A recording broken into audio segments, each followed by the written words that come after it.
23 février 1945, Mont Suribachi, Iwo Jima.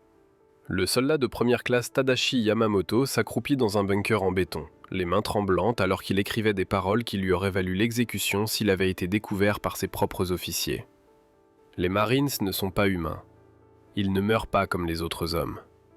Tout ce qu'on nous a dit sur la faiblesse américaine était un mensonge, à travers la fente de tir. Il venait de témoigner de quelque chose qui contredisait chaque hypothèse inculquée pendant l'entraînement. 6 Marines avaient pris d'assaut sa position sous un feu de mitrailleuses dévastateur. 3 sont tombés, mais les autres ont continué à avancer. Quand ses camarades ont déclenché un barrage de grenades, un Marine a absorbé l'explosion avec son propre corps pour protéger son escouade, puis a continué à combattre avec des blessures catastrophiques jusqu'à ce qu'il ne puisse physiquement plus tenir son arme. Les survivants ont pris la position en quelques minutes. 21 000 défenseurs japonais occupaient Iwo Jima, creusés dans 18 km de tunnels et de fortifications. On leur avait promis qu'ils affronteraient des troupes américaines molles, qui s'effondreraient sous la pression. Ce qu'ils ont rencontré à la place briserait chaque évaluation militaire que l'armée impériale japonaise avait faite sur leurs ennemis. Les mathématiques de ce mauvais calcul s'écrivaient non pas dans les plans stratégiques, mais dans la réalité sauvage du combat rapproché qui laisserait 26 000 Marines comme victimes en seulement 36 jours. L'effondrement de la confiance japonaise avait commencé bien avant Iwo Jima. 7 août 1942, canal de Guadalcanal dans les îles Salomon. Le caporal Hideo Takahashi, vétéran de la campagne de Chine où les forces japonaises avaient semblé invincibles, écrivit dans son journal après la première semaine de combat. Les Américains qui ont débarqué sont différents de tout ennemi que nous avons affronté. Ils ne se retirent pas quand ils sont encerclés. Ils ne se rendent pas quand leur position devient désespérée. Plus troublant encore, ils combattent la nuit, comme si l'obscurité leur donnait de la force plutôt que de la peur. Canal de Guadalcanal était la première bataille défensive du Japon dans le Pacifique, et l'armée impériale japonaise s'attendait à une victoire facile sur les forces américaines inexpérimentées. La première division marine qui a débarqué comptait un peu plus de 16 000 hommes. Le renseignement militaire japonais avait décrit les Marines comme des troupes d'élite, oui, mais toujours des Américains, produits d'une société démocratique molle qui valorisait le confort individuel au-dessus du sacrifice collectif. En quelques jours, chaque hypothèse s'avéra catastrophiquement fausse. Le lieutenant Shigeru Fukodome commandait une compagnie renforcée ordonnée de reprendre le terrain d'Henderson la nuit du 20 août. Son unité de 200 hommes avait vaincu des divisions chinoises 3 fois plus grandes. Ils ont avancé de manière conforme au manuel, confiant que les Américains paniqueraient dans l'obscurité. Les Marines attendaient dans des positions soigneusement préparées, avec des champs de tir entrecroisés. La compagnie de Fukodome s'est avancée dans un champ de mort. Ce qui s'est passé ensuite défiait tout ce qui figurait dans la doctrine tactique japonaise. Plutôt que de se fortifier et de défendre, les Marines ont immédiatement contre-attaqué dans l'obscurité en utilisant des armes automatiques avec une précision dévastatrice. Le journal de Fuku, récupéré après sa mort 3 jours plus tard, a enregistré son choc. Ils nous ont attaqué la nuit. C'est nous qui attaquons la nuit. Ils se sont déplacés dans la jungle que nous considérions comme impénétrable. Ils ont tué en silence, puis ont disparu. À l'aube, 90 hommes restaient de ma compagnie. Les Américains avaient subi 12 victimes. Le modèle s'est répété sur tout le canal de Guadalcanal. Les forces japonaises, habituées aux ennemis qui s'effondraient sous les charges Banzai, ont découvert des Marines qui tenaient les positions jusqu'à être physiquement submergés, puis combattaient au corps à corps avec des baïonnettes, des couteaux et les poings. Le sergent Kenji Matsumoto, qui a survécu 4 mois sur le canal de Guadalcanal avant l'évacuation, a écrit dans une lettre interceptée par le renseignement américain. On nous a enseigné que les Américains sont individualistes, qu'ils ne se sacrifieront pas pour leurs camarades. C'est faux. J'ai regardé un mitrailleur marine continuer à tirer avec les 2 jambes brisées jusqu'à ce que l'infanterie japonaise le tue à bout portant. Son assistant a immédiatement pris l'arme et a continué à tirer. Nous avons perdu 40 hommes à cette position. L'entraînement des Marines qui créent de tels soldats déconcerta les analystes militaires japonais. Le soldat Yamamoto, qui affronterait plus tard les Marines à Iwo Jima, en a pris d'abord parlé lors de séances de renseignement en 1943. L'instructeur, un officier d'état-major qui avait interrogé des Marines capturés, semblait véritablement troublé. Les Marines américains subissent un entraînement qui serait considéré comme un abus criminel dans toute armée civilisée. Ils sont détruits mentalement et physiquement, puis reconstruits en quelque chose qui ressemble à peine aux civils mous qui sont entrés. On leur enseigne à considérer la mort au combat comme honorable, à ne jamais se rendre, à combattre jusqu'à être physiquement incapable. Cela semble familier. Oui, ils ont copié notre Bushido, mais ont ajouté quelque chose que nous n'avions pas anticipé. La capacité industrielle américaine. La combinaison s'avéra dévastatrice. Les soldats japonais entraînés au code du Bushido s'attendaient à la mort plutôt qu'au déshonneur, mais ils combattaient avec un équipement de plus en plus inférieur aux armes américaines. Les Marines ont suivi un entraînement presque aussi dur que celui que les soldats japonais ont enduré, créant des guerriers tout aussi disposés à mourir. Mais ces Marines sont débarqués avec une puissance de feu écrasante qui rendait les positions japonaises intenables. 20 novembre 1943. Atoll de Tarawa, l'amiral de division Ki Shibazaki commandait 4500 défenseurs dans des fortifications considérées comme imprenables. La 2e division marine lui a prouvé le contraire en 76 heures. Le soldat de première classe Tadashi Ogawa, l'un des seulement 17 survivants japonais, a dit aux interrogateurs ce qu'il avait témoigné. La première vague a été massacrée dans l'eau. Nous en avons tué des centaines. D'autres embarcations sont arrivées. La 2e vague est morte sur la plage. D'autres sont venus. La 3e vague a atteint nos positions avec des lance-flammes. Ils ne se sont pas arrêtés jusqu'à ce que nous soyons morts, ou qu'ils le soient. Les mathématiques étaient brutales. Près de 1640 hommes sont morts à Tarawa en 76 heures. Les Marines qui ont survécu avaient démontré qu'ils prendraient n'importe quel objectif, quel qu'en soit le coût. Les documents capturés à Saipan en 1944 ont révélé des rapports de renseignement japonais décrivant les Marines comme des troupes de choc, affichant un dévouement fanatique aux objectifs. Les Marines refusent les ordres de retraite et contre-attaqueront même quand ils sont tactiquement désavantagés. Les victimes infligées aux Marines ne dégradent pas l'efficacité de l'unité jusqu'à ce que l'unité soit complètement détruite. Fin de citation. Cette classification a émergé d'une étude systématique. Le capitaine Yoshio Kobayashi, qui a survécu au canal de Guadalcanal, a fourni des comparaisons détaillées. Les tactiques d'infanterie de l'armée américaine sont saines et conventionnelles. Les Marines opèrent différemment. Ils avancent agressivement indépendamment des victimes. Ils acceptent des taux de victimes qui feraient arrêter tout commandant rationnel. C'est sans précédent. La vitesse des opérations des Marines s'avéra aussi dévastatrice que leur puissance de feu.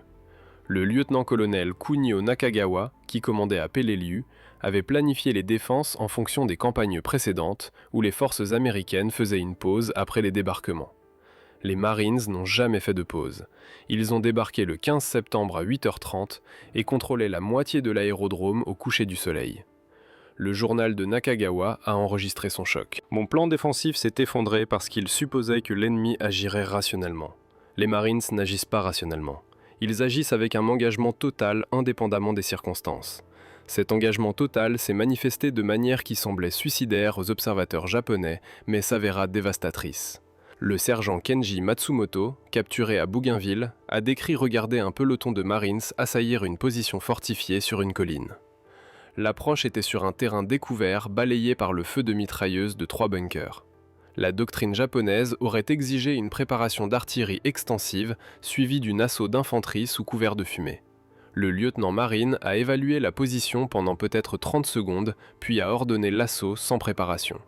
Le peloton a chargé directement dans le feu. 7 hommes sont tombés dans les 20 premières secondes. Les survivants ont atteint le premier bunker et l'ont détruit avec des grenades et des charges de démolition.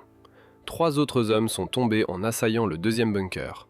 Les Marines restants l'ont pris. Le 3e bunker est tombé aux 5 derniers hommes debout. Le peloton a subi 12 victimes sur 37 hommes pour prendre une position que nous considérions comme imprégnable. L'action entière a pris 4 minutes de l'ordre à l'exécution. Ce n'était pas du courage. C'était l'application systématique de victimes acceptables pour atteindre les objectifs plus rapidement que nous ne pouvions réagir. Le concept de victime acceptable horrifia les officiers japonais entraînés à valoriser la vie de leurs soldats dans le contexte de la réalisation des objectifs. Les Marines ont calculé les victimes comme le coût de la victoire et ont payé ce coût sans hésitation quand l'objectif le justifiait. Cela a créé un avantage psychologique au-delà de la supériorité matérielle. Les commandants japonais, sachant que les Marines accepteraient 50% de victimes pour prendre une position, ont affronté des décisions impossibles. Défendre avec une force insuffisante et perdre la position. Défendre avec une force adéquate, mais affaiblir d'autres positions. Abandonner la position et ensemencer le terrain. Chaque option menait à la défaite. La seule variable était le calendrier. Le major Yoshi Takaori, officier d'état-major senior à Iwo Jima, qui a survécu à la bataille, a analysé ce dilemme lors des interrogatoires d'après-guerre.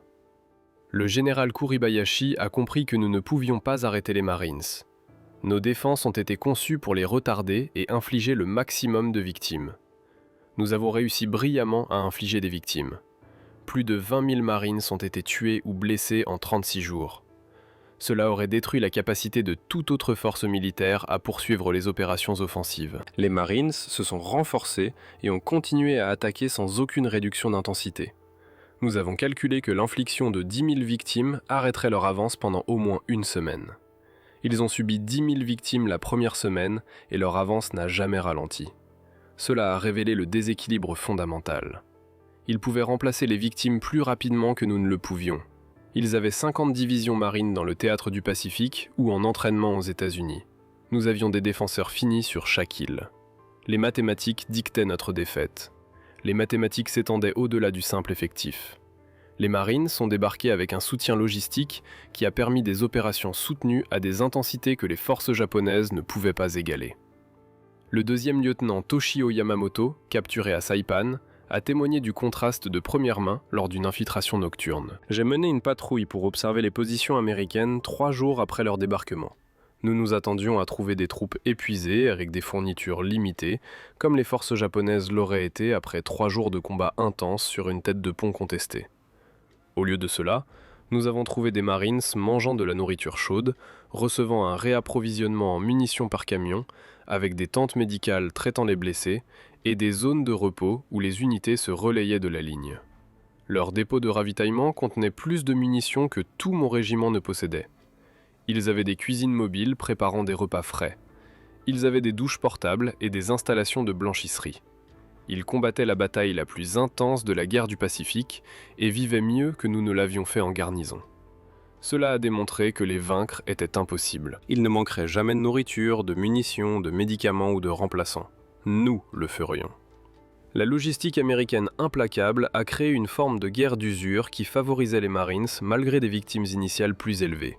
Les défenseurs japonais combattaient depuis des positions fixes avec des fournitures limitées et aucun renfort. Chaque victime était permanente. Chaque cartouche de munitions dépensée ne pouvait pas être remplacée. Les Marines combattaient depuis une tête de pont en expansion avec des fournitures arrivant quotidiennement par navire et par air. Les victimes ont été évacuées et remplacées, les munitions étaient illimitées. Plus une bataille durait longtemps, plus les défenseurs japonais s'affaiblissaient, tandis que les Marines se renforçaient. Cette dynamique s'avéra décisive à Peleliu, où la défense du colonel Nakagawa a duré du 15 septembre au 27 novembre. La première division marine a subi des pertes si lourdes qu'elle a été retirée et remplacée par des éléments de la 81e division d'infanterie en octobre. Une deuxième division marine a continué les opérations jusqu'à ce que les unités de l'armée les relèvent. La bataille que les planificateurs japonais s'attendaient à durer une semaine a duré 11 semaines. Les défenseurs japonais ont infligé plus de 10 000 victimes américaines, mais les Américains pouvaient se permettre ces pertes et continuer à attaquer. Le Japon ne pouvait pas se permettre de défendre chaque île à un tel coût. L'arithmétique était insoutenable. L'insoutenabilité est devenue claire pour la direction militaire japonaise vers le milieu de 1944. Les résumés de renseignements distribués aux commandants de garnison ont reconnu que les Marines ne pouvaient pas être arrêtés, seulement retardés. Un document capturé sur Tinian a fourni des conseils qui ont révélé l'abandon complet de tout espoir de victoire. Lors de la défense contre une attaque de Marines, ne vous attendez pas à tenir les positions indéfiniment. L'objectif est de retarder suffisamment l'avancée américaine pour permettre d'autres objectifs stratégiques. Chaque jour de résistance est précieux. Chaque marine tuée ou blessée est précieux. Mais comprenez que la position tombera. Préparez-vous en conséquence. Approvisionnez les positions avec un maximum de munitions. Créez des positions défensives redondantes. Planifiez de se replier par étapes. Acceptez que vous mourrez probablement dans la défense. Votre sacrifice achète du temps pour l'Empire. Il y a de l'honneur dans ce sacrifice, même sans victoire. Ce calcul sinistre a défini la stratégie défensive japonaise pour la dernière année de la guerre du Pacifique. Les défenseurs ne se battaient plus pour remporter des batailles. Ils se battaient pour rendre ces batailles si coûteuses que les Américains pourraient négocier plutôt que d'envahir le Japon lui-même. Les Marines, en acceptant des pertes qui auraient forcé d'autres armées à s'arrêter, ont annulé cette stratégie. Ils ont payé le prix exigé et ont continué à avancer. Aucun coup n'était trop élevé, aucune position n'était trop forte. L'offensive n'a jamais cessé. Le soldat de première classe Tadashi Gawa, l'un des rares survivants de Tarawa, a décrit plus tard l'impact psychologique de faire face à un tel ennemi. Après le premier jour de bataille, nous savions que nous perdrions. Les Marines avaient débarqué en force écrasante. Ils avaient des tirs de navires qui ont détruit nos positions. Ils avaient un soutien aérien qui nous bombardait continuellement. Mais nous croyions toujours que nous pouvions leur faire payer un prix si terrible qu'ils reconsidéreraient les futures invasions. Ensuite, nous les avons regardés continuer à attaquer malgré des pertes horrifiques. Ils ont marché dans le feu des mitrailleuses qui tuaient des dizaines. Plus de Marines venaient derrière eux. Nous les avons aussi tués. D'autres venaient. Nous nous sommes battus pendant 3 jours avec un engagement absolu. Nous avons infligé des milliers de pertes. Nous sommes morts presque jusqu'au dernier homme et les Marines ont pris Tarawa selon le calendrier. Ils ont payé le prix que nous avons exigé et ont continué leur avancée à travers le Pacifique. C'est à ce moment-là que nous avons compris que la guerre était perdue. Un ennemi qui perd à n'importe quel prix pour gagner ne peut pas être vaincu en rendant la victoire coûteuse. Cette réalisation s'est propagée dans l'armée japonaise, alors que les survivants de chaque bataille portaient leurs expériences à la suivante. Au moment où les Marines sont débarqués sur Iwo Jima en février 1945, chaque défenseur japonais savait qu'il faisait face à l'ennemi le plus implacable du Pacifique. Il savait qu'il mourrait. Il savait que les Marines prendraient l'île. La seule question était le nombre de Marines qui mourraient avec eux. Le plan défensif du général Kuribayashi a accepté ces réalités et a construit la stratégie autour d'elles. Ses ordres aux troupes ont reconnu ce que la propagande officielle niait. Nous ne pouvons pas remporter cette bataille. Nous ne pouvons que faire saigner les Américains pour chaque mètre de terrain. C'est notre mission. Accepter la mort, infliger des pertes, retarder leur avancée. C'est ainsi que nous servons l'Empire à son heure la plus sombre. Cette évaluation s'est avérée exacte, bataille après bataille. Le 19 février 1945, le jour J sur Iwo Jima a fourni l'analyse militaire japonaise la plus complète des capacités des Marines. Le général Tadamichi Kuribayashi, sans doute le commandant défensif le plus capable que le Japon ait déployé dans le Pacifique, a passé des mois à étudier les tactiques des Marines et à créer des défenses spécifiquement conçues pour les vaincre. Ces préparatifs étaient extraordinaires. Mais avant que je ne teste les théories de Kuribayashi, les Raiders Marines avaient démontré des capacités au-delà de l'excellence standard. Ces unités d'élite ont mené des opérations de pénétration profonde qui ont créé une terreur disproportionnée à leur petit nombre. Les forces japonaises ont découvert que les raiders opéraient dans l'obscurité avec une efficacité dévastatrice. Le colonel Kono Ichiki l'a appris fatalement sur Guadalcanal en août 1942. Ces 900 hommes avaient vaincu les forces chinoises par des attaques nocturnes agressives. La doctrine japonaise tenait que les Américains craignaient l'obscurité. Ichiki a planifié une attaque nocturne conforme au manuel contre les positions des Marines sur la rivière Tenaru. Les raiders du 1er bataillon de Raiders Marines attendaient dans des positions préparées. La force d'Ichiki a traversé la rivière à 1h30 le 21 août. Les raiders ont ouvert le feu à bout portant avec des armes automatiques soutenues par l'artillerie préenregistrée. La bataille a duré 20 minutes. Les pertes japonaises ont dépassé 700 tués. Les pertes des Marines se sont élevées à 35. Les raiders ont finalement été dissous et intégrés dans les divisions régulières des Marines en 1944, mais leurs tactiques se sont propagées dans tout le corps. Par la suite, l'infanterie standard des Marines a employé les techniques que les Raiders avaient pionnières. Les patrouilles nocturnes ont sondé continuellement. Les petites unités ont pris des décisions indépendantes. Les communications ont permis une coordination sans précédent. Le résultat était un ennemi qui se battait 24 heures par jour avec une intensité que les forces japonaises ne pouvaient pas soutenir. Le caporal Hideo Takahashi, qui s'est battu sur 3 îles avant sa capture à Okinawa, a résumé l'expérience. Les Marines n'ont jamais cessé. Les attaques de jour avec une puissance de feu écrasante. Les attaques nocturnes par de petites unités s'infiltrant dans nos positions. Le harcèlement constant de l'artillerie empêchant le repos. Les attaques aériennes tout au long des heures de clarté. Nous étions sous pression continuellement, du débarquement à la défaite. Les forces japonaises contrôlaient traditionnellement la nuit et pouvaient se reposer et se regrouper après les batailles de jour. Contre les Marines, il n'y avait pas de repos, il n'y avait pas de moment sûr, il n'y avait que le combat continu jusqu'à ce que nous soyons morts ou capturés. C'était la guerre industrielle appliquée sans pitié.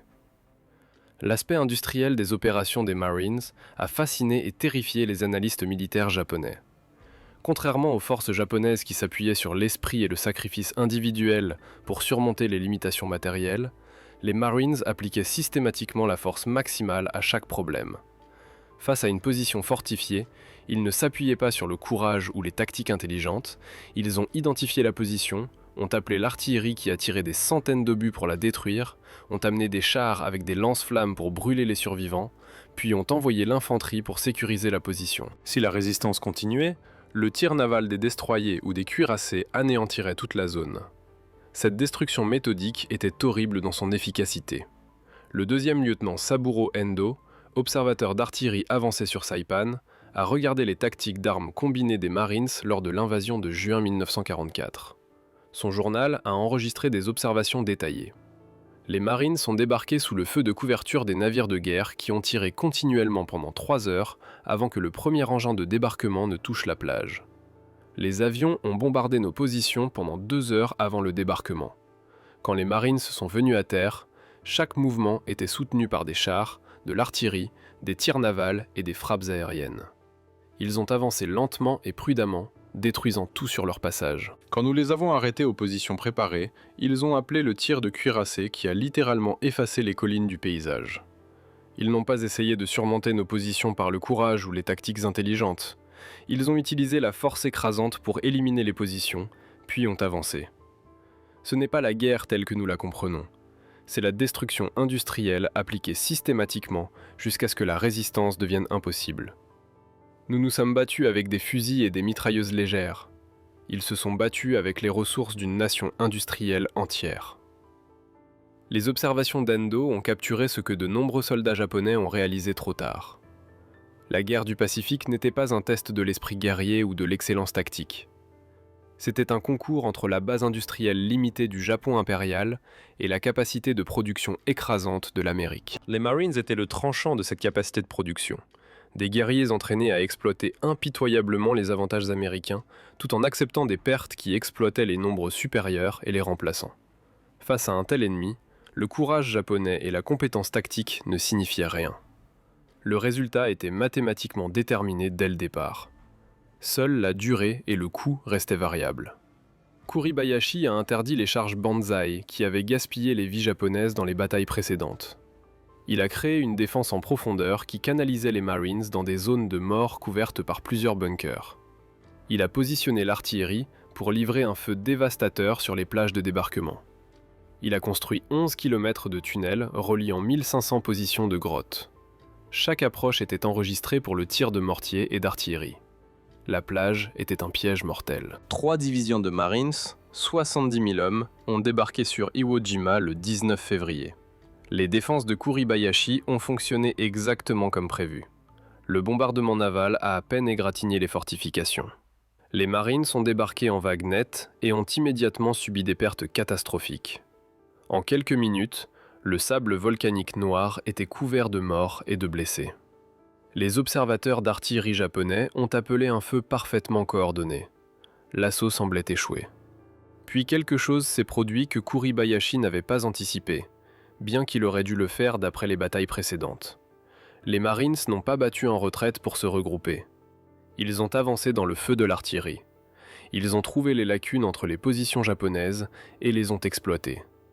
Quand les bunkers ont arrêté l'avancée, les équipes de démolition ont rampé en avant sous le feu pour les détruire. Quand ces équipes sont mortes, d'autres Marines ont pris leur place. L'attaque n'a jamais cessé. Le soldat de première classe Tadashi Yamamoto a regardé de son bunker alors que les Marines assaillaient la position à sa droite. Son journal enregistre l'incompréhension que les défenseurs japonais ont ressentie. Une équipe de lance-flammes des Marines s'est approchée du bunker. Nous avons tué l'opérateur. Son assistant a pris l'arme et a continué. Nous l'avons tué. Un 3e Marine a pris l'arme. Nous l'avons gravement blessé. Il a continué à tirer jusqu'à ce que l'arme soit vide. Ensuite, il a lancé des grenades dans les meurtrières jusqu'à ce que nous le tuions. À ce moment-là, les ingénieurs de démolition avaient atteint l'entrée du bunker. La position était perdue. Cela s'est produit 30 fois la première heure. Comment vaincre des hommes qui ne s'arrêteront pas? La réponse, comme les défenseurs japonais l'ont découvert, était que vous ne pouviez pas. L'arithmétique brutale d'Iwo Jima a démontré la doctrine des Marines dans sa forme la plus pure. 70 000 Marines ont débarqué. 26 000 sont devenus des pertes, dont près de 7 000 tués. Mais tous les 21 000 défenseurs japonais sont morts, sauf pour 1 600 qui ont été capturés, la plupart parce qu'ils étaient inconscients ou trop blessés pour résister. Les Marines ont payé un prix presque inimaginable, mais ils ont pris tous les objectifs. Kuribayashi lui-même, qui a survécu jusqu'à la fin mars 1945, a écrit son évaluation finale dans un message contrebandé à Tokyo avant l'effondrement de la position. Les Marines sont la force de combat la plus efficace que j'ai rencontrée. Ils possèdent plusieurs attributs qui les rendent uniquement dangereux. Premièrement, leur entraînement crée des soldats disposés à accepter des pertes qui briseraient d'autres unités. Deuxièmement, leur puissance de feu dépasse la nôtre d'un facteur de 5 pour 1 en artillerie et 10 pour 1 en soutien aérien. Troisièmement, leurs chefs juniors prennent des décisions au niveau de l'escouade, un niveau auquel nos officiers prennent des décisions au niveau de la compagnie, ce qui leur permet d'exploiter les opportunités plus rapidement que nous ne pouvons réagir. Quatrièmement, et le plus critique, ils n'arrêtent jamais d'attaquer. Il n'y a pas de défense qui puisse survivre à cette combinaison indéfiniment. Ce dernier point a terrifié les défenseurs japonais à travers le Pacifique. Les soldats pouvaient accepter la défaite au combat. Ils pouvaient comprendre être surarmés ou manœuvrés. Ce qu'ils ne pouvaient pas comprendre, c'était un ennemi qui simplement ne s'arrêterait pas, indépendamment des pertes. Le caporal Hideo Takahashi, qui s'est battu sur 3 îles avant sa capture à Okinawa, a expliqué dans une interview d'après-guerre « Vous devez comprendre la différence entre les Marines et les autres forces américaines. Les unités de l'armée attaqueraient, subiraient des pertes et se retireraient pour se réorganiser. C'est une doctrine militaire sensée. Les Marines attaqueraient, subiraient des pertes et continueraient à attaquer sur les corps de leurs propres morts. Ce n'est pas une doctrine militaire, c'est quelque chose d'entièrement différent. La qualité qui rendait les Marines si redoutés a été délibérément créée par un entraînement qui brisait les recrues à néant, puis les reconstruisait en guerriers dont l'identité était inséparable du corps lui-même. Les documents capturés à Saipan comprenaient des rapports d'interrogatoire d'un prisonnier des Marines qui a expliqué la transformation aux officiers du renseignement japonais déconcertés. L'entraînement de base dure 8 semaines. Pendant les 4 premières semaines, les instructeurs d'exercice détruisent tout ce qui est civil chez la recrue. On vous dit que vous êtes sans valeur, que vous ne serez jamais un marine, que vous devriez abandonner et rejoindre l'armée. Les abus sont psychologiques et physiques. Vous êtes poussé jusqu'à ce que vous pensiez ne pas pouvoir continuer, puis poussé davantage. Ceux qui abandonnent sont publiquement humiliés. Ceux qui restent apprennent que la reddition n'est pas une option. Le rapport d'interrogatoire a noté la réponse de l'officier japonais. Cela ressemble à notre propre entraînement, mais plus systématique. Cependant, le prisonnier des Marines a ensuite décrit quelque chose qui n'avait aucun parallèle dans l'entraînement militaire japonais. Les 4 deuxièmes semaines, les instructeurs vous transforment en marine. Vous apprenez que vous faites partie de quelque chose de plus grand que vous-même, que chaque marine qui a jamais vécu est votre frère. Cela a créé quelque chose d'unique. Les marines se battaient parce que échouer, c'était trahir chaque marine qui avait jamais vécu. La pression psychologique a créé des combattants qui avanceraient quand le calcul rationnel disait d'arrêter. Les forces japonaises ont rencontré cette mentalité sous sa forme la plus concentrée lors des charges Banzai qui auraient dû réussir, mais ont échoué de manière catastrophique. 24 et 25 octobre 1944, Saipan. Le colonel Takuya Takasha a mené environ 3000 soldats japonais dans une charge Banzai finale contre les positions des Marines. La doctrine japonaise tenait qu'une telle assaut, menée avec un engagement absolu, briserait toute défense par la férocité pure et la peur des défenseurs d'être submergés. Les Marines de la 27e division d'infanterie, positionnés sur le chemin de l'attaque, dormaient principalement quand la charge a commencé à 3 heures du matin. Les soldats japonais se sont versés dans les lignes des Marines, criant « Baïonnette fixée, position d'assaut écrasante par le simple nombre ». La doctrine traditionnelle appellerait une retraite combattante pour se regrouper. Les Marines ont contre-attaqué immédiatement. Les officiers et les sergents ont organisé des défenses désespérées aux positions clés. Les Marines ont utilisé chaque arme disponible, de l'artillerie tirant à bout portant, au couteau de tranchée, au combat rapproché. Les combats ont duré 4 heures. À l'aube, les cadavres japonais couvraient une zone de 500 mètres de profondeur. Les pertes américaines s'élevaient à 90 tués et 247 blessés. 3000 soldats japonais sont morts. Le premier classe Tishi Yoshida a survécu à la charge avec des blessures graves. Son rapport d'interrogatoire déposé 3 jours plus tard a capturé le choc ressenti par les soldats japonais. On nous a dit que les Américains craignaient le combat rapproché, qu'ils s'appuient sur la puissance de feu parce qu'ils sont des lâches au cœur. Nous avons chargé dans leur position, en nous attendant à ce qu'ils se brisent. Ils nous ont combattus au corps à corps et nous ont vaincus. J'ai vu un sergent des Marines tuer 7 hommes avec une baïonnette et un pistolet avant de tomber. Ce n'est pas de la lâcheté. On nous a menti. Les mensonges s'étendaient à tous les aspects des capacités des Marines. La propagande japonaise avait passé des années à décrire les Américains comme des gens mous et individualistes qui ne pouvaient pas supporter les difficultés. Les Marines dormant dans des trous de renard remplis d'eau, mangeant des rations froides pendant des semaines, se battant dans une chaleur de 100 degrés avec 80% d'humidité, contredisaient ces affirmations. Les soldats japonais supposément entraînés aux difficultés ont regardé les Marines prospérer dans des conditions qui taxaient l'endurance japonaise à ses limites. Le caporal Kenji Matsumoto, qui a survécu à Guadalcanal avant d'être transféré à Bougainville, où il a été capturé en février 1944, a décrit le contraste des conditions. Nous étions en ration réduite en septembre 1942, du riz 2 fois par jour, parfois moins. Nous avons complété avec tout ce qui était comestible que nous pouvions trouver dans la jungle. Nous avons regardé les Marines manger 3 repas complets par jour, parfois plus. Ils ont reçu un ravitaillement régulier par air et par mer. Ils avaient de l'eau douce, des fournitures médicales, des munitions sans limite. Nous avons réalisé que nous combattions un ennemi qui ne manquerait jamais de ressources. Cette compréhension a brisé quelque chose en nous. La supériorité matérielle dont jouissaient les Marines était dévastatrice. Face à des bunkers fortifiés, les Marines appelaient l'artillerie qui livrait des centaines d'obus en quelques minutes, amenaient des chars Sherman avec des lance-flammes et utilisaient le feu naval qui pouvait raser des collines. Si cela échouait, les équipes de démolition emballeraient des centaines de livres d'explosifs contre les positions. Le lieutenant Shigeru Fuku, avant sa mort à Guadalcanal, a écrit l'analyse la plus complète des tactiques d'armes combinées des Marines capturées pendant la guerre. Les Marines ne se battent pas comme des soldats individuels. Ils se battent comme les parties d'une seule machine. Les carabiniers fixent notre position. Les mitrailleurs suppriment notre feu. Les mortiers livrent de la fumée pour aveugler nos observateurs. L'artillerie détruit nos bunkers. Les chars avancent avec l'infanterie qui suit. Les avions bombardent toute position que l'artillerie ne peut pas atteindre. Cela se produit en quelques minutes du contact, coordonné par des officiers subalternes utilisant des radios nous ne possédons pas. Nous ne pouvons pas contrer cela, parce que nous ne pouvons pas coordonner à la même vitesse. Au moment où notre commandant comprend la situation et émet des ordres, les Marines sont déjà bougés pour exploiter notre faiblesse. Cette vitesse d'exécution était possible parce que les Marines déléguaient l'autorité au niveau le plus bas possible. Les sergents prenaient des décisions que la doctrine japonaise réservait aux capitaines. Les caporaux menaient des assauts qui nécessitaient l'autorité d'un lieutenant dans l'armée impériale japonaise. Le résultat était un ennemi qui s'adaptait plus vite que les forces japonaises ne pouvaient réagir. Quand un bunker arrêtait une avance des Marines, un sergent redirigeait immédiatement l'attaque par une approche différente, tout en appelant le feu de soutien, tout sans attendre les ordres d'en haut. Les défenseurs japonais se trouvaient souvent à combattre des ennemis qui apparaissaient dans des directions inattendues parce que les Marines avaient identifié et exploité les faiblesses avant que les commandants japonais ne reconnaissent leur existence.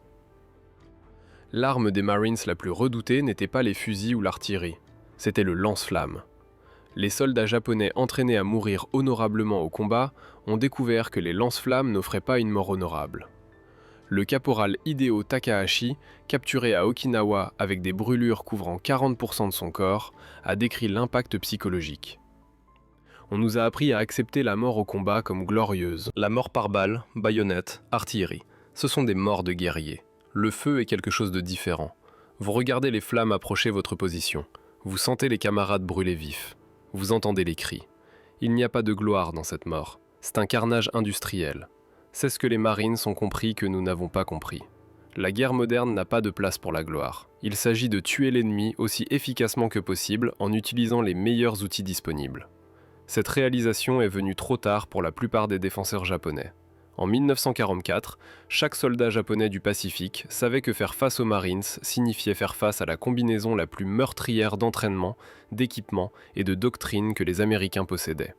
Les rapports de renseignement distribués aux forces de garnison décrivaient les Marines avec un mélange de respect et de crainte qui frôlait la superstition. Un document capturé à Tinian en juillet 1944 fournissait des conseils détaillés sur la défense contre les assauts des Marines. Le rapport reconnaissait plusieurs faits qui contredisaient des années de propagande japonaise. Premièrement, les Marines sont physiquement plus grands et plus forts que les soldats japonais en moyenne en raison d'une nutrition supérieure depuis l'enfance. Deuxièmement, les Marines reçoivent plus de munitions, de meilleures armes et un équipement plus fiable que les troupes de l'armée impériale japonaise. Troisièmement, l'entraînement des Marines met l'accent sur le tir de précision à un degré sans égal par les forces japonaises. Le carabinier moyen des Marines peut frapper des cibles à des portées où nos soldats ne peuvent pas. Quatrièmement, les Marines opèrent avec un soutien aérien et naval que nous ne pouvons pas égaler ou contrer. Cinquièmement, et plus important encore, les Marines sont entraînés à croire que la reddition est inacceptable. Ils se battront jusqu'à la mort ou la victoire. Il n'y a pas de troisième option. Le rapport a ensuite fourni des conseils tactiques qui ont révélé à quel point la confiance japonaise s'était effondrée. Face aux Marines, ne vous attendez pas à ce qu'ils se retirent. Ne supposez pas que les pertes dégraderont leur morale. Ne croyez pas que la supériorité numérique offre un avantage car leur puissance de feu annule la supériorité numérique. Ne tentez pas de charge banzai à moins qu'il n'y ait pas d'autre option, car les Marines massacreront les troupes qui chargent avec des armes automatiques et de l'artillerie. Ne vous attendez pas à ce qu'ils craignent les attaques nocturnes, car ils se battent efficacement dans l'obscurité. La seule défense efficace est les positions préparées, protégées par des champs de tir entrecroisés, avec plusieurs positions de repli préparées à l'avance, et avec la compréhension que la position finira par tomber. L'objectif n'est pas d'arrêter les Marines, mais d'infliger le maximum de pertes avant que la position ne soit submergée. Cette doctrine défensive reconnaissait la réalité, mais n'offrait aucun chemin vers la victoire. Le général Tatamichi Kuribayashi, préparant les défenses d'Iwo Jima au début de 1945, a compris cela parfaitement. Il a écrit à sa femme en janvier, un mois avant l'invasion. « On me demande de défendre Iwo Jima contre les Marines américains. C'est un problème mathématique, avec une seule solution. Les Marines débarqueront avec 70 000 hommes. Ils auront le contrôle complet de la mer et de l'air.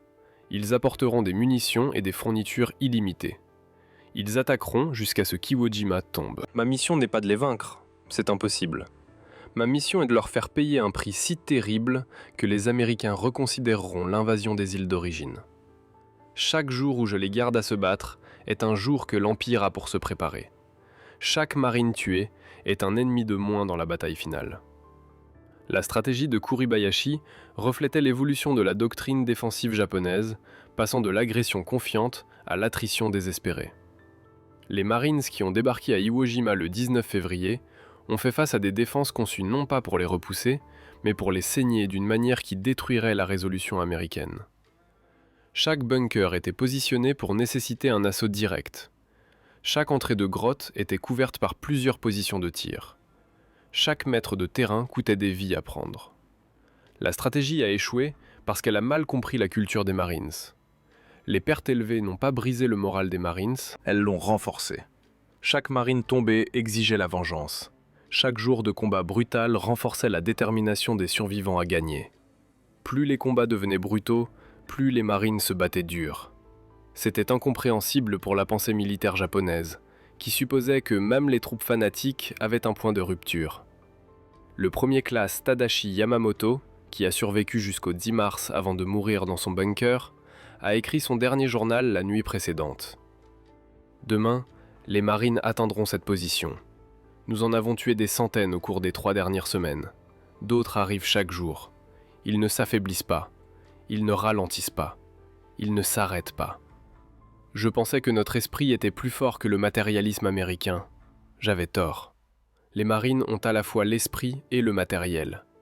Ils ont du courage égal au nôtre, combiné avec des armes et des fournitures que nous ne pouvons pas égaler. Ils sont ce que nous prétendons être. Nous sommes ce que nous prétendions qu'ils étaient. C'est la vérité que nous mourrons en sachant.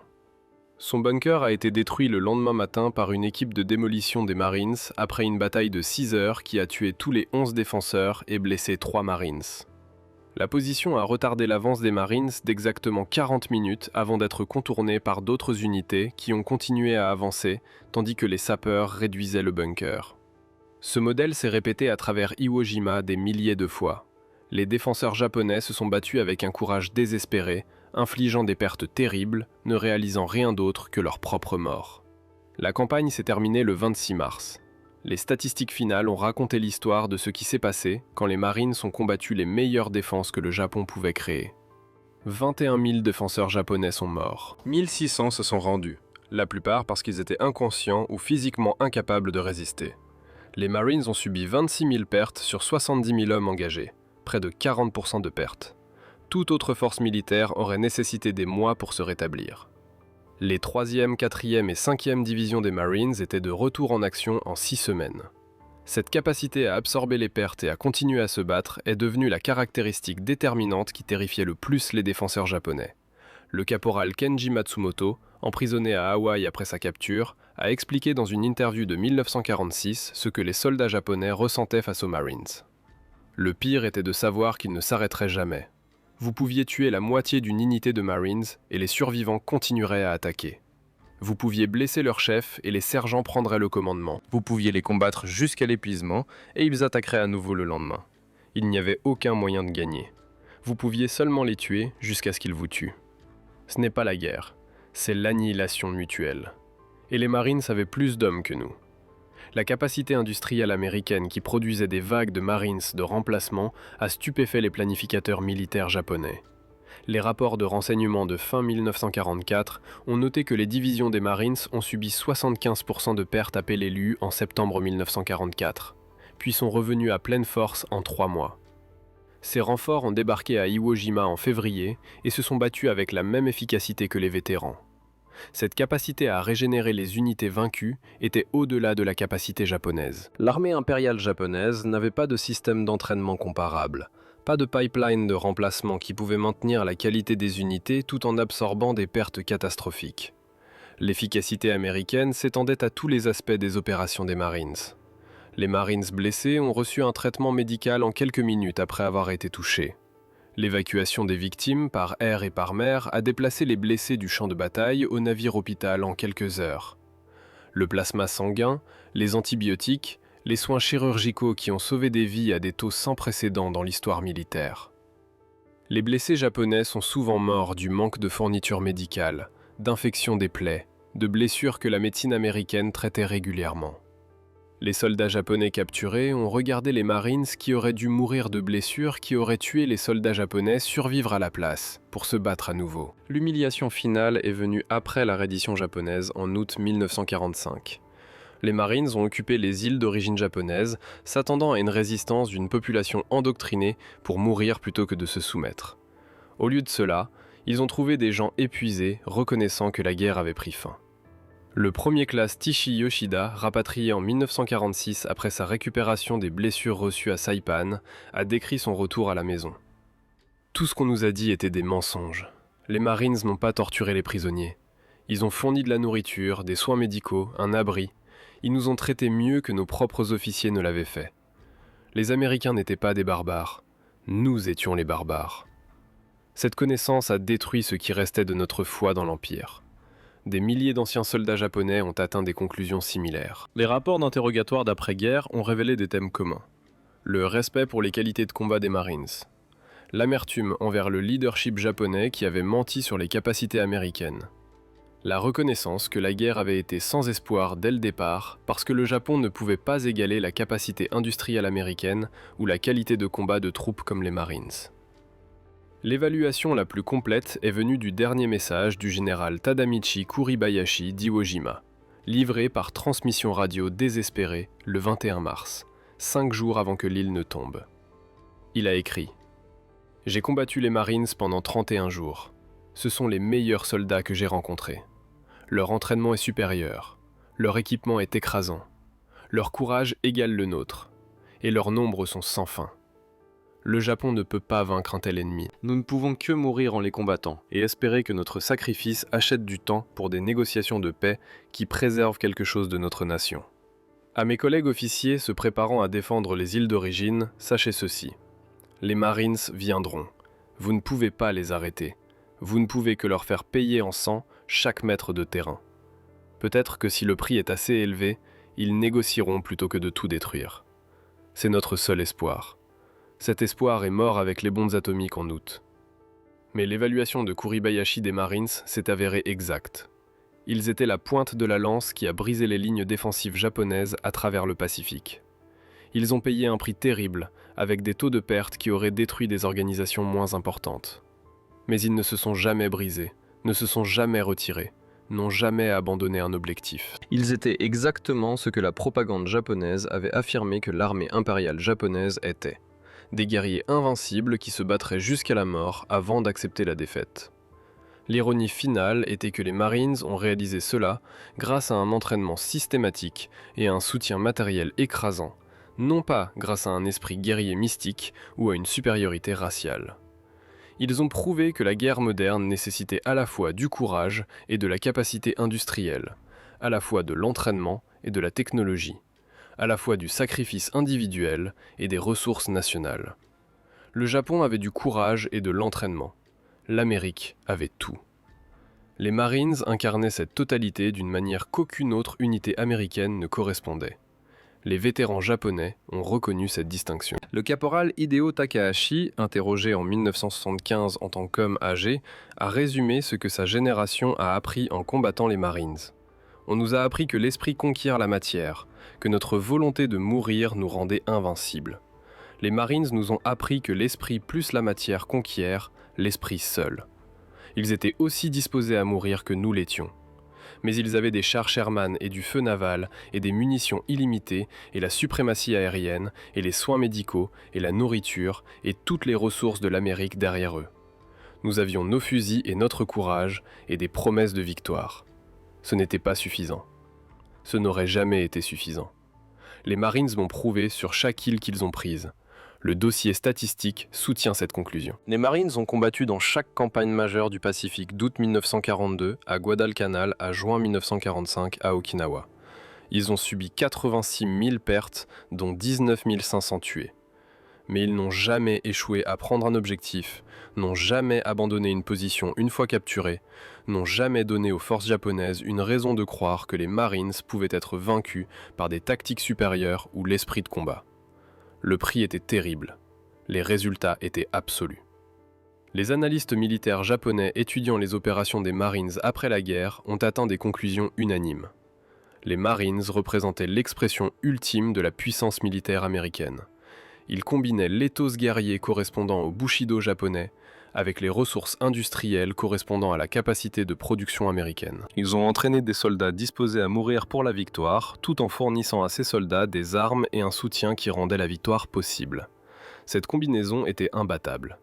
Les leçons apprises sont venues trop tard pour les 21 000 soldats japonais qui ont fait face aux Marines à Iwo Jima, ou les 30 000 qui les ont combattus à Okinawa, ou les centaines de milliers qui se préparaient à les combattre sur les îles d'origine avant que la reddition ne mette fin à la guerre. Ces hommes ne savaient que les Marines étaient l'ennemi qu'ils craignaient le plus, l'ennemi que leurs officiers ne pouvaient pas arrêter, l'ennemi qui continuerait à venir indépendamment des pertes jusqu'à ce que chaque défenseur japonais soit mort. L'entrée du dernier journal du premier classe Tadashi Yamamoto, écrite quelques heures avant sa mort dans un bunker à Iwo Jima, a capturé cette connaissance. Il a écrit « Les Marines gagneront non pas parce qu'ils sont plus braves que nous, non pas parce qu'ils veulent la victoire plus que nous. Ils gagneront parce que leur nation leur donne tout ce dont ils ont besoin pour gagner. Et ils utiliseront ces ressources sans pitié jusqu'à ce que nous soyons tous morts. » C'est la vérité que nos chefs auraient dû nous dire.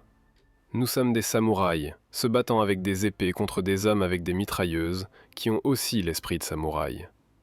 Il n'y avait jamais aucun espoir. Il n'y avait que la mort. Son bunker est tombé le lendemain. Les Marines qui l'ont dégagé ont trouvé son journal et l'ont transmis aux officiers du renseignement qui l'ont traduit et l'ont classé parmi des milliers de documents similaires. Les paroles ont capturé une vérité que les soldats japonais à travers le Pacifique avaient apprise par une expérience brutale. Combattre les Marines n'était pas comme combattre d'autres forces américaines. Ce n'était pas comme combattre les Britanniques ou les Chinois ou tout autre ennemi. C'était combattre un adversaire qui combinait tout ce que le Japon prétendait posséder avec tout ce que le Japon manquait.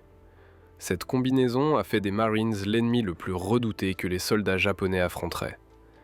Les batailles en disent plus, mais les paroles des soldats japonais qui ont survécu pour en parler révèlent le tableau complet. Ils ont combattu des hommes qui ne s'arrêteraient pas, qui ne se rendraient pas, qui mourraient plutôt que d'accepter la défaite, et qui avaient les armes et le soutien pour rendre cet esprit dévastateur. Face à un tel ennemi, le courage ne suffisait pas. L'entraînement ne suffisait pas. La détermination ne suffisait pas. Rien ne suffisait, sauf la reddition ou la mort. L'armée japonaise a choisi la mort. Les Marines l'ont livrée avec une efficacité systématique. C'est pourquoi les soldats japonais craignaient de combattre les Marines plus que toute autre unité. Les Marines ont dit qu'ils prendraient l'objectif, et ils l'ont pris. Ils ont dit qu'ils accepteraient n'importe quel prix, et ils l'ont payé. Ils ne se sont jamais arrêtés. Les défenseurs japonais ont découvert que le courage ne signifiait rien face à un ennemi qui égalait leur détermination et dépassait leur puissance de feu par des facteurs qui rendaient la résistance futile. C'était la leçon apprise dans le sang de Guadalcanal à Okinawa. Après la fin de la guerre et la dissolution de la propagande, les vétérans japonais ont reconnu la vérité que leurs dirigeants avaient cachée. Les Marines étaient tout ce que le Japon prétendait que ses soldats étaient, soutenus par tout ce que le Japon ne pouvait jamais fournir. Face à un tel ennemi, la guerre était perdue avant même de commencer. Les Marines l'ont prouvé complètement, une île à la fois, à un coût mesuré en milliers de vies des deux côtés.